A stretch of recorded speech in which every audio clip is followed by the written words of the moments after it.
this institute that you're attending and its educational division, the whole unit is not one man by any manner of means, and has never been.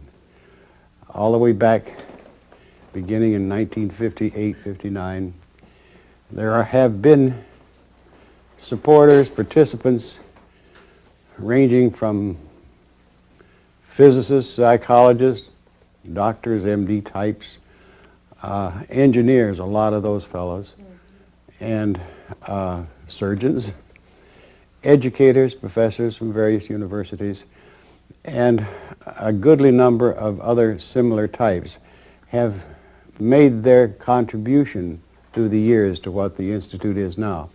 And the best way you can get a handle on that is look at the texture of our current Board of Advisors. Will give you a feel for that. Look at our professional division and you get another feel of what we really are. And beyond that is this mass of people who are simply having a good time because they participated either in a gateway or something akin to it.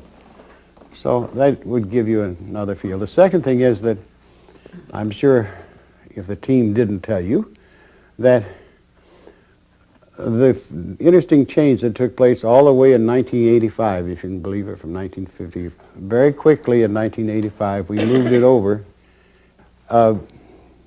into a non-profit status and a separate independent organization from the interstate industries.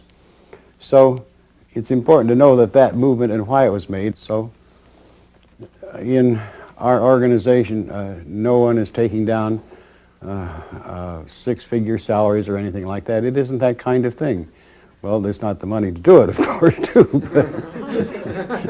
But that's not the motive and the motivation of the Institute. But these were the two things that I keep forgetting to tell. And I'll move it over here because it's more viewable. And I did cover that where you are, did I not? See what else I can find in here. Oh, I found a nice, clean, bare sheet. Isn't that fine? Now, I did also give you the line of demarcation, did I not? All right. We're going to take another look at that particular LD and give it another kind of form, just for the plain meanness of it. Can everybody see this with reasonable viewing? Fine. The LD, line of demarcation, bang, bang, crash. Now, let's put below the line, which again is the area of the knowns, remember? Let's put a big mass of disorganized stuff, and that disorganized stuff is human thought. You would be amazed the depth of disorganization that you find in it when you view it from another perspective. Be that as it may, with all the stuff that you know of which humans think and the mix of it, that radiates out, wham, wham, wham, whip, like that. And there is an inverse square law at work, I hope, but we're not sure.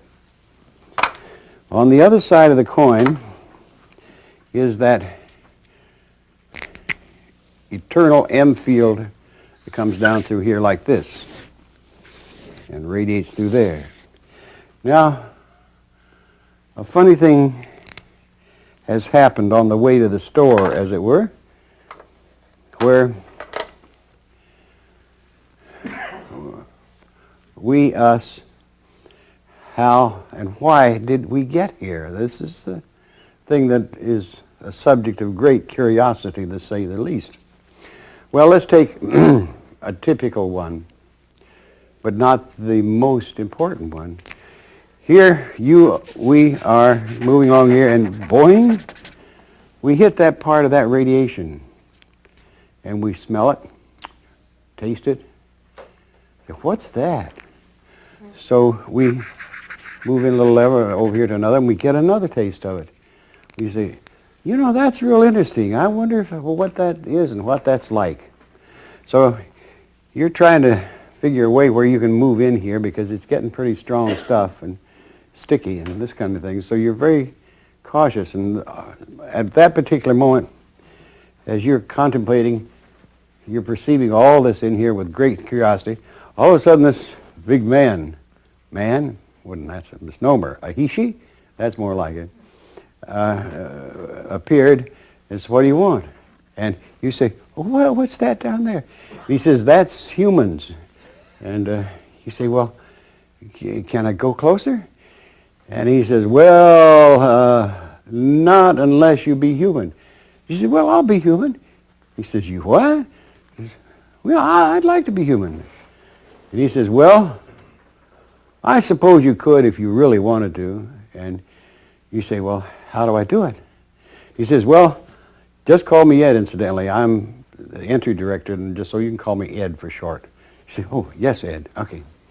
He says, the first thing you have to do in order to be human, you say, oh, don't misunderstand. I just want to get a taste, a sample, and zoom in and zoom out. That's all. I don't want to stay there. Oh, no, I wouldn't think of staying there. That's just a taste. You know, just a little sip. And Ed looks at you and says, yes, I understand. So what you do in that process, he says, the first thing that you need to do in order to be human is recognize that time-space exists. You say, well, somehow I perceive it. There it is. He says, well, what you perceive is only part of it. There's a lot more to it than that. And you say, well, I'll take my chances. He says, well, the other part is that you have to recognize that when you become human, that you have an important thing you must do in order to be human. You say, oh, what's that? He says, well, you have to have shut off all of your present memory and your present self. Otherwise, you can't generate this human consciousness. You say, oh, sure, I can pick it up when I get out. And he says, yeah. And he says, the other thing is that you are really on your own, because that's what that is down there, is that people are on their own. Those who come in and become human make supposedly their own decisions. You say, oh, I'll make my own decisions. He says, yeah. So he says, now, if you really want, we can set it up.